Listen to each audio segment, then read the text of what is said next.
mag-commute at gusto nyo na magmotor at ang isa sa pinagpipilian yung motor ay ang mga motor ni Suzuki. Kaya naman in this video guys, tatalakayin natin ang mga presyo ng mga pang-araw-araw na motor ni Suzuki. Alamin natin ang bawat SRP, down payment at monthly installment. Kaya naman tara, samahan nyo ikutan yung mga motor nila. Let's go!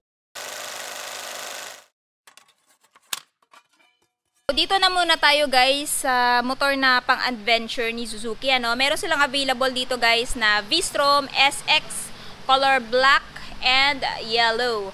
So this month guys of November, meron po silang SRP 229,000 pesos kung bibilihin nyo ng cash. Ang down payment naman po is 25,000 at monthly for 3 years na 9,572 at syempre meron din po silang rebates na 200 to 300 if advance. So itong motor na to guys ay napakaganda dalhin sa long ride at naka dual purpose na po yung kanyang tire, naka semi black tire, so meaning pwede siya sa dalawang road condition, mapa off-road or on roads. At the same time yung kinaganda nito guys, naka dual pat piston brake caliper na siya, so sa braking system ay napakakapit na. Pagdating naman dito sa headlight, naka-LED na din. Turn signal is naka-bulb type. Equipped na din siya ng wind visor for better aerodynamics, high speed. And at the same time guys, meron na din siyang mga knuckle guard. Pagdating naman dito sa kanyang tangke, napakalaki na din. So sa mga long ride, hindi na kayo mabibitin dyan. And at the same time dito sa kanyang seat, medyo generous na din guys. Ayan, pati yung seat ng angkas. At meron na din po siyang ready bracket for top box if ever gusto nyo maglagay ng top box.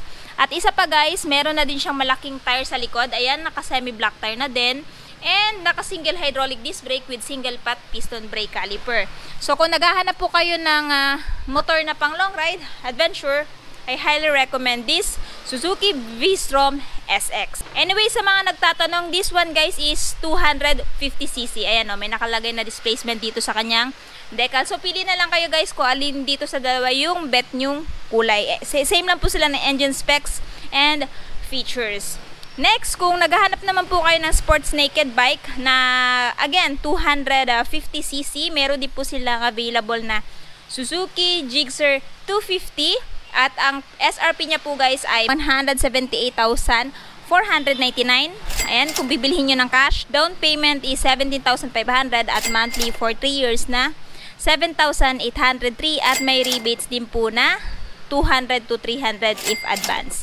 So itong kanilang sports naked bike guys, ang kinaganda nito, hindi ka madaling mangawit nito pag halimbawa ilo-long ride mo kasi naka upright seating position kayo dito, no? Meaning medyo relax siya kumpara doon sa mga sports bike. So sa headlight guys, ayan, naka siya LED, turn signal is naka bulb type. Tapos naka fully digital instrument panel na din yung kanyang dashboard, naked handlebar, bigger fuel tank capacity, naka generous na din yung kanyang seat cushion maging sa OBR. And isa pa sa nagustuhan ko dito guys, naka ABS na din, stands for anti-lock braking system. Na pag halimbawa mag-sudden brake ka, mape-prevent nito yung paglalak ng wheels ng motor na to. Tapos naka dual pat piston brake caliper na din siya. So napakaganda din po yung ng stopping power niya. So ayan guys, this one is again 250cc. Same lang po sila ni V-Strom SX 250. Pero kung naghahanap po kayo ng lower displacement, meron din po silang available dito na Suzuki GXSS 150. So ito po yung naging motor natin dati So ito si Suzuki GXSS 150 is isa sa pinakamagandang entry level na sports naked bike ni Suzuki. Dahil I myself na test ko na to at saka napakalakas din itong motor na to kahit pa stock. So meron silang dalawang color available variant dito guys, which is glossy black and glossy blue.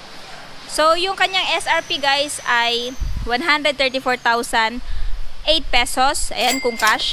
Down payment is 13,000 and monthly for 3 years na 5,962 at rebates na 200 to 300 if advance. Pero kung gusto niyo ng ibang monthly, meron din po kayo mapagpipilian na 24 months up to 12 months. So pili na lang kayo dyan guys. Kung naghahanap po kayo ng full review nitong GSXS, check nyo lang po sa aking YouTube channel kasi naka-review na po ako nito ng mga nakailang ulit. It's because ito nga po yung motor natin before. Next, kung naghahanap naman po kayo ng sports bike na Suzuki Gixxer SF, meron din po silang available dito which is 250cc pa din.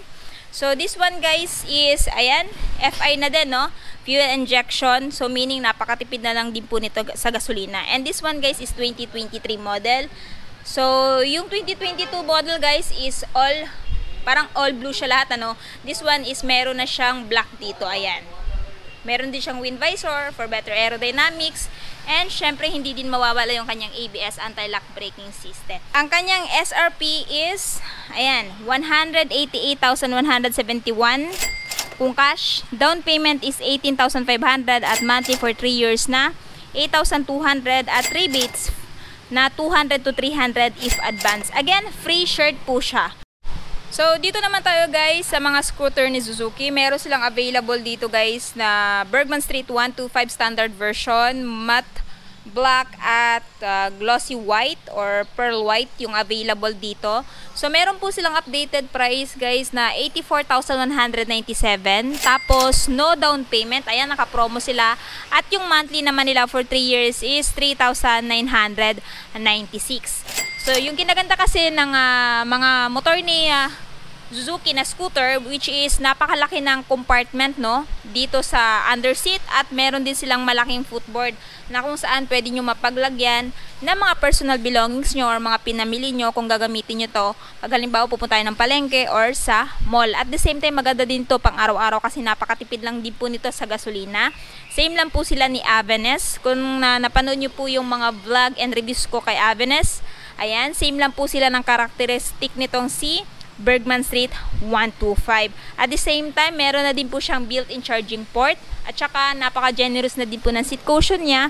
Makakaasa kayo guys na talagang comfy yung long ride nyo kung ito din po yung gagamitin ninyo, no, sa long ride. Ayan.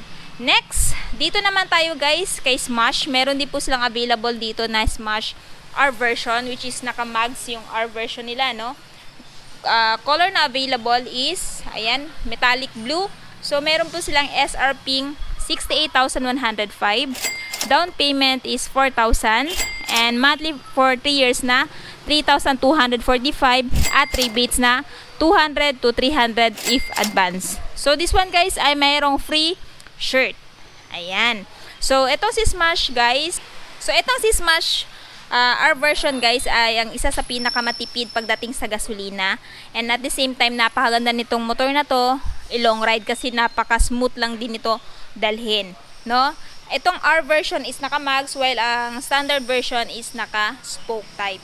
So, magkaiba po sila ng presyo guys. So, yung price po nito guys is, ayan, 63,315 kung cash. Ang down payment is 4,000 at monthly for 3 years na 3,031 at free shirt. Ayan, may free shirt po siya or t-shirt. So, pili na lang po kayo dito guys kung alin ang gusto nyo, yung R version ba or itong standard version na naka-spoke. So, yung available color variant ng standard guys is matte gray. Ayan, tapos may decals na parang faded gold. So, ayan, it's either mags or spoke. Pero kung naghahanap naman din po kayo ng Raider, meron din po silang available dito guys na, ayan, the Pinnacle of Hyper Underbone, color glossy black at yan, parang matte maroon, no? So, na-review ko na din po itong Raider FI na to. Check nyo na lang din po sa akin channel kung gusto nyo po ng full review. This time naman guys is yung SRP niya, 119,016 pesos kung cash. Down payment is 8,000 and monthly for 3 years na 5,504 at rebates na 200 to 300 if advance. Again, meron din po silang free t-shirt kung bibilhin nyo po itong motor na to. Meron din po pala silang available guys na ivory white, no? Nasa front lang. So, ipapakita ko sa inyo mamaya yung mga available color nitong Raider FI. Next, meron din po silang available na the King of Underbone, Raider 150 Carb. So, SRP guys is 106,443 kung cash. Down payment is 8,000 and monthly for 3 years na 4,929 at rebates na 200 to 300 if advance. Ito din yung available na color kay Raider FI. Ayan. Para siyang faded blue. Tapos yung matte maroon. Ayan. Tapos yung ivory white nila guys. Meron sila dito, 3. Tapos yung black red combination. Ayan. 1, 2, 3. Ayan, marami po silang Raider Carb at saka FI dito. Meron din po pala silang Jackal Green. Ayan. Tapos sa Max version naman ni Smash Blue, meron din po pala silang color black. Ayan, kasi kanina nakita ko doon blue lang. Tapos kung naghahanap po kayo ng motor na pang pwede sa off-road, meron din po silang Suzuki Raider J crossover. Meron po silang SRP 69,541 kung cash. Tapos kung hulugan, no down payment kasi 0-0 po nakalagay dito. At monthly for 3 years na 3,564 at rebates na 200 to 300 if advance. So guys, kanina hindi ko pala nabanggit, meron din pala silang Bergman Street 125EX. Hindi ko medyo napansin kasi same sila ng color. Ngayon ko lang napansin kasi nga na-check ko yung kanilang seat cover. Ayan, at the same time dito sa kanyang handlebar magkaiba. So yung EX kasi guys is para siyang naka-dual color, no? So this one guys is SRP 93,869 kung bibilhin nyo ng cash. See, yung pinagkaiba ni Bergman Street EX kay Bergman Street Standard guys is ito meron ng stop and start system at saka silent starter. So meaning pag pinaandar nyo to, tahimik na lang. Tapos mas pinalaki po yung wheel nitong Bergman Street EX sa likod kumpara dito sa Bergman Street Standard. At the same time, this one guys is again equipped pa rin ng SEP Alpha New Engine System. Ayan. So, dalawa lang po pala yung standard version na available ni Bergman Street dito. Itong matte black at ivory white. Tapos itong isa pa lang to guys is Bergman Street EX. Ayan. So, mapapansin mo pa rin yung pinagkaiba nila dito sa seat cover at dito sa footboard, yung kulay ng footboard. Ayan. So, ayan guys, kung bibilhin nyo tong motor na to this month of November, si Bergman Street Standard version at saka si Suzuki Avenes ay mayroong free na full face helmet, while yung Bergman Street na EX is may free na half face helmet. Anyway, lahat ng motor na to guys ay may free na half face helmet. At the same time, meron din po silang free Christmas basket. Ayan. So, ano pang inihintay nyo? Kung interested kayo sa mga motor ni Suzuki, pumunta lang po kayo dito sa RCM, Suzuki 3S, Abad Santos Street, Tagum City. Anyway, ilalagay ko na lang po yung full address nila at yung kanilang phone number sa screen at saka sa description box ko sa baba para po makapag-inquire kayo at para po makapunta po kayo dito sa branch nila.